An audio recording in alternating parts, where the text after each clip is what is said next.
Hallo, hier ist Emma. Emma Magians. Heute gibt es Lussekat und die sind wirklich so lecker. Dabei handelt es sich um ein schwedisches Gebäck, das traditionell zum Lucia-Fest gebacken wird. Das ist so ein vorweihnachtlicher Feiertag am 13. Dezember.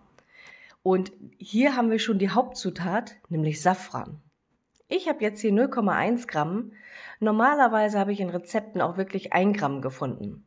Aber ich finde 30 € für so ein paar Lussekater, das tut mir leid, da geht die Liebe einfach zu weit. Und ich finde 0,1 Gramm Safran ist wirklich sehr ergiebig.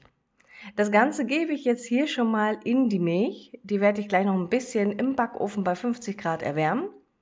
Und das ganze Rezept wie eine ausführliche Beschreibung findet ihr selbstverständlich wie immer unten unter diesem Video.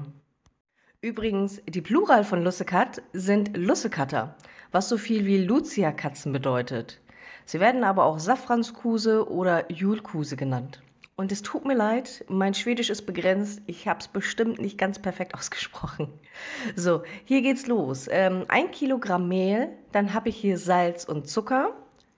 Ihr könnt bei dem Zucker natürlich auch Rohrzucker zum Beispiel nehmen. Und hier das Hefepulver. Wenn ihr das noch nicht gemacht habt, aus dem Hefewasser Hefepulver, keine Angst, unter diesem Video steht natürlich auch die Variante mit dem Hefewasser. Wenn ihr wissen möchtet, wie ihr das Hefepulver herstellen könnt, oben rechts verlinke ich euch das Video. Und wenn ihr generell neu seid zu dem Thema mit Hefewasser, auch oben rechts findet ihr eine hilfreiche Playlist. Dann noch das Ei und die Butter. Und jetzt kommt die wichtigste Zutat. Hier die Milch ist schön warm geworden in dem Backofen. Und dann habe ich noch mal so ein kleines Thermometer. Das ist kein Muss. Wichtig ist, dass ihr prüft, bevor ihr diese warme Milch jetzt zu dem Hefe gibt, also zu dem Restteig, dass das wirklich kalt genug ist. Also hier so ein Thermometer, das zeigt mir jetzt so um die 30 Grad an. Sicherheitshalber teste ich aber noch mal mit den Fingern. Wenn ihr reingeht und es wirklich nur ganz lauwarm ist, dann könnt ihr die Milch dazugeben. Wenn es zu heiß ist, sterben euch die Hefekulturen ab und dann ist da nichts mehr mit fluffigen Lussekater. Übrigens, wenn ihr keinen Safran habt oder es vielleicht auch gar nicht nutzen möchtet, dann könnt ihr 1 bis 2 Teelöffel Kurkuma nehmen. Das sorgt ja auch ganz toll für die gelbe Farbe und ist übrigens auch super gesund. So, das Ganze knete ich jetzt ordentlich durch in meiner Küchenmaschine und decke es dann mit meinem Bienenwachstuch ab und lasse es bei Zimmertemperatur so lange stehen, bis es aufgegangen ist und sich mindestens verdoppelt hat. Das kann bei fetthaltigen Teigen so 24 Stunden dauern. Bitte habt da gerade Geduld, wenn ihr jetzt neu mit dem Hefewasser angefangen habt, aber es lohnt sich wirklich. Also meine Familie fand die richtig toll und lecker und sie sind richtig schön fluffig geworden. So, hier haben wir den Teig. Ein paar Fäden sind noch zu erkennen, das ist aber überhaupt nicht schlimm. Ich guck mal, das sieht ganz gut aus. So, und das Ganze gebe ich jetzt auf meine Arbeitsfläche. Ihr könnt das entweder ein bisschen bemehlen oder ein wenig Öl nehmen. Ich finde, das ist ein ziemlich einfacher Teig und die Herausforderung ist, wenn ich jetzt Mehl nehme und die nachher zusammenrolle, kann es passieren, wenn ich zu viel Mehl nehme, dass die nicht mehr so schön zusammenkleben. Und deswegen habe ich mich für Öl entschieden, aber ihr könnt auch gerne hier Mehl nehmen.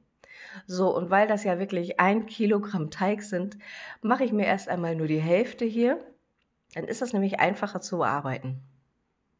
Wenn ihr natürlich eine große Arbeitsfläche habt, dann könnt ihr das auch im Ganzen machen. Das geht dann vielleicht sogar noch ein bisschen einfacher. So, ich forme es mir so ein bisschen rechteckig, so wie es geht, falte das so ein bisschen. Also in dem Fall will ich nicht für Spannung sorgen, was es zwar dann auch tut, aber das ist ein bisschen einfacher. Und dann rolle ich das Ganze einmal aus zu einem Rechteck, so gut als möglich. Und vorsichtshalber fette ich hier auch nochmal mein Nudelholz ein. Wie gesagt, wenn ihr es bemehlt, ist es der gleiche Effekt. Übrigens, wenn du neu hier auf diesem Kanal bist, hier erfährst du alles rund um das Thema Hefewasser. Also wie ihr selbst einfach Hefe herstellt und Köstliches damit backen könnt. Und wenn du mehr erfahren möchtest, dann abonniere den Kanal und aktiviere die Glocke. Dann erfährst du immer, sobald ein neues Video hochgeladen wird. Und wenn dir dieses Video gefällt, dann gib mir einen Daumen hoch und teile es am besten mit so vielen Leuten wie möglich. So erfahren auch andere, wie leicht und einfach man mit der selbst hergestellten Hefe backen kann. So, und ich habe jetzt mein Rechteck schön in Streifen geschnitten. Die könnt ihr so dünn oder so dick machen, wie ihr wollt. Und dann forme ich mir hier ein S. Das war jetzt das erste, das sah noch nicht so schick aus. Mit ein bisschen Übung wird das besser. Also, untere Seite bis ungefähr zur Mitte, dann die andere Seite entgegengesetzt.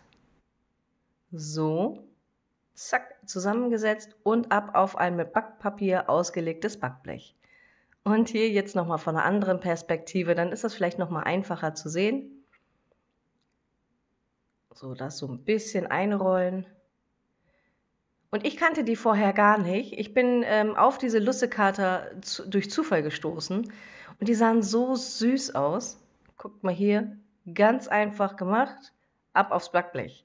So, da haben sie noch mal ungefähr eine Stunde Zeit gehabt, sich auszuruhen.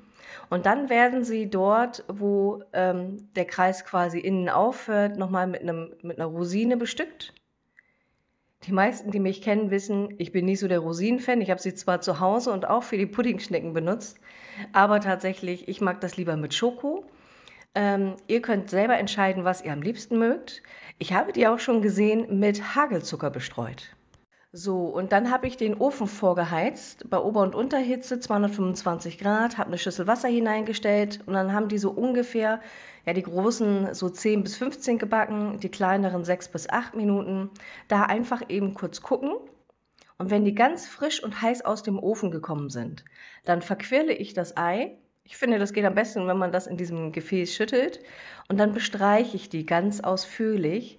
Denn schaut mal, die kriegen so einen ganz tollen Glanz. Und dadurch, dass die Lussekater dann noch heiß sind, müsst ihr euch auch da keine Gedanken machen wegen dem rohen Ei. So, und ich bin gespannt, ob ihr die schon mal gekannt habt, ob ihr sie ausprobiert, mit Hefewasser natürlich.